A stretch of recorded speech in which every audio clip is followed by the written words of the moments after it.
2019 की लोकसभा चुनाव में झंझारपुर लोकसभा सीट से एनडीए के जेडीयू प्रत्याशी रामप्रीत मंडल जी अभी हमारे साथ हैं। बातचीत करते हैं कि 2019 की लोकसभा चुनाव में ये झंझारपुर में ऐसा क्या कुछ करने वाले हैं, झंझारपुर फिर से एनडीए के खाते में आ जाए।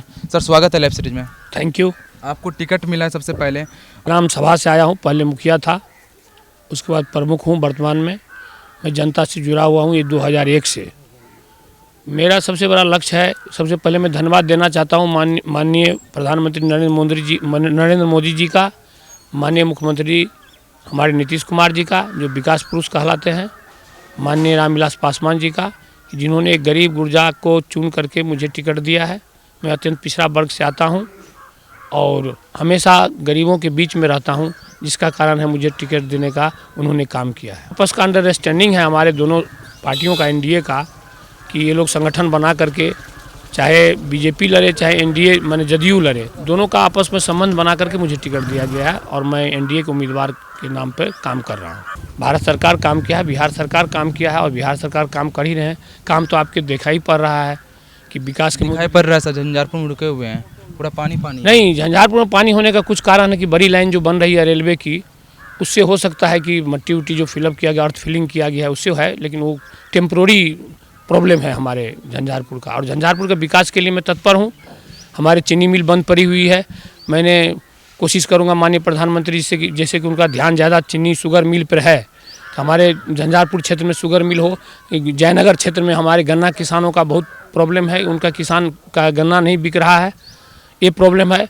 कि कृषि के क्षेत्र में मैं कोशिश कर रहा हूँ कि यहाँ में एक ठो हमारे कोल्ड स्टोरेज हो, जो कि हमारे में झंझारपुर में कोल्ड स्टोरेज नहीं है। तो है, काम करेंगे, लेकिन मैं कोशिश करूँगा कि जो प्रॉब्लम है हमारे जनताओं का, वो जनता के बीच में खड़े उतरने। आप देख रहे हैं कि बिजली हमारे अभी जनरेटर वाले का जनरेटर भाड़ा में नहीं लगता है, बिजली 22 घंटा रहती है। अब रोड देखिए, 3 घंटा 3.5 घंटा में हम लोग पटना चले जाते हैं। हॉस्पिटल में देखिए, किसी महिला को अगर प्रसूति होता है, उसको तुरंत गाड़ी, हमारे 100 डायल कीजिए, तुरंत गाड़ी पहुंच जाती है, एम्बुलेंस पहुंच जाती है। ऐसी कोई बात नहीं है और क्षेत्र बड़ा है। कोशिश करूंगा कि मैं जिस तरह से सरकार ने मेरे ऊपर, माननीय प्रधानमंत्री और मुख्यमंत्री जी ने भरोसा और विश्वास किया है, मैं इस पर खड़े उतरने का कोशिश करूँगा। तो आप किन प्राथमिकता देंगे, किन मुद्दों को ज़्यादा? मैं विकास पे दूंगा, शिक्षा पे दूंगा, स्वास्थ्य पे दूंगा, पानी पे दूंगा, जैसे कि नल जल योजना सब कार्य हो ही रहा है, उस पर दूंगा। और पंचायती राज व्यवस्था को और सुदृढ़ करूंगा, जहाँ की पंचायत सरकारी भवन नहीं बनी हुई है।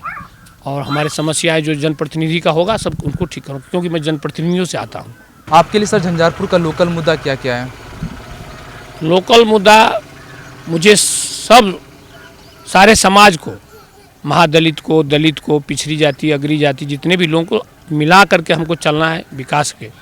और मैं ये चाहता हूँ कि सब जाति धर्म में हमारा साथ दे और हम भी उनको साथ देंगे, ताकि हम लोग आपस का कोई प्रॉब्लम नहीं हो। आपस में महादलित लोगों जो हैं सबको साथ लेकर के, मुसलमान भाइयों, अल्पसंख्यक वर्गों को भी साथ लेकर मैं चलने का कोशिश करूँगा। आपका झंझारपुर में किससे लड़ाई है? सामने महागठबंधन से गुलाब यादव है, वर्तमान में विधायक है झंझारपुर के। देखिए, लड़ाई तो एक धारा लहर सा बढ़ा हुआ है। मैं जहाँ जहाँ भी जाता हूँ तो लड़ाई मुझे किसी से नज़र नहीं आती है। लड़ाई होगा भी मुझे तो देवेंद्र प्रसाद यादव से हो सकता है। देवेंद्र प्रसाद यादव से? और गुलाब गुलाब यादव से नहीं? नहीं, गुलाब यादव कहीं हमको उनसे लड़ाई नहीं है। बिहार महागठबंधन के उम्मीदवार है यहाँ पर? हो सकता है, महागठबंधन का है, इसमें कोई ये नहीं है, लेकिन उनके साथ मेरा कोई झगड़ा नहीं है, लड़ाई नहीं है। देवेंद्र प्रसाद से? हाँ, क्योंकि वो एक्सपीरियंस है, 25 साल सांसद रहे हैं, उनका अपना ग्राउंड है। लेकिन हमारी लड़ाई जो है, हमारी जो एनडीए के लहर के सामने किसी से लड़ाई नहीं है। बहुत सारे लोग हमको क्वेश्चन करते हैं कि लड़ाई किससे है, तो लड़ाई हो सकता है उनके साथ, लेकिन हमारे लड़ाई किसी के साथ है ही नहीं। एक धारा बह रही है, वोटर हमसे आगे हैं, हम उनसे पीछे हैं। कोशिश कर रहा हूँ कि मैं उनको बराबरी करूँ। जहाँ भी जाता हूँ लहर सा दौरा हुआ। हमारे सामने महादलित महिला है, एक खरिया परमेश्वरी देवी, महादलित से आती हैं, सदैव वर्ग से आती हैं। ये मुसलमान हैं हमारे सामने भाई, मुसलमान भाई हैं, इदरीस साहब, बहुत सारे लोग हैं, सब हमको साथ दे रहे हैं, कोई ऐसी प्रॉब्लम नहीं है। एनडीए की लहर देखिए, मेरा सौभाग्य है कि मैं एनडीए से टिकट लेकर आया हूँ। एनडीए लहर से जीतना तो कोई भी चाहेगा। अब मैं चाहता हूँ कि एनडीए हमारे माननीय प्रधानमंत्री का हाथ मजबूत करूँ, यहाँ से जीत कर जाऊँ और हमारे देश का जो विकास हो रहा है, दुनिया में जो हमारे प्रधानमंत्री का नाम हो रहा है, नीतीश कुमार का नाम हो रहा है, वो और आगे जाए।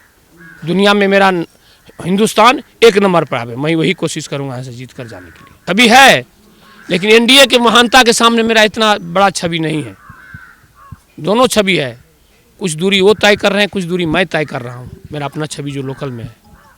तो क्या इस बार आपके भी घोषणा पत्र में ये बात रहेगी कि झंझारपुर रेलवे स्टेशन बनाएंगे? तो अभी तक बना नहीं, 2008 से योजना है। सर, हमारे प्रधानमंत्री जी प्रयासरत हैं। रेलवे मंत्री से भी हमारे कल जो बात हुई थी, जो हमारे सीनियर लीडर लोग हैं, उन्होंने कहा है कि नहीं, रेलवे का काम बहुत ज़ोरों पर है और 2020-21 से चालू हो जाएगी। कुछ प्रॉब्लम था रेलवे पुल का, जो कंस्ट्रक्शन में कुछ प्रॉब्लम थी, वो सब ठीक हो गया है। और जैसे पिलर होता है, पिलर कुछ टेढ़ा हो गया था जिस कारण से नहीं बन पा रहा था, वो भी अब कंप्लीट हो गया है 2020 से। तो ये थे हमारे साथ झंझारपुर लोकसभा सीट से एनडीए के जदयू प्रत्याशी रामप्रीत मंडल जी। कैमरामैन विकास कुमार के साथ मैं केशव कुमार झा, लाइव सिटी झंझारपुर।